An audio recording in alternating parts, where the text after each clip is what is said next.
జీవితం చాలా స్లోగా వెళ్ళేస్తుంది కదా! అది మనం దేనితో పోల్చుతాం తెలీదు కదా! ఫ్యాన్‌తో పోల్చుతాం. ఫ్యాన్‌ని స్విచ్ ఆఫ్ చేసిన వెంటనే ఆ ఫ్యాను స్లోగా ఆగుతుంది.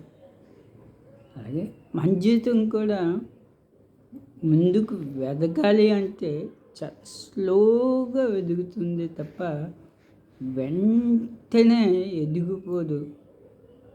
అది ఒక్కసారి గమనించండి.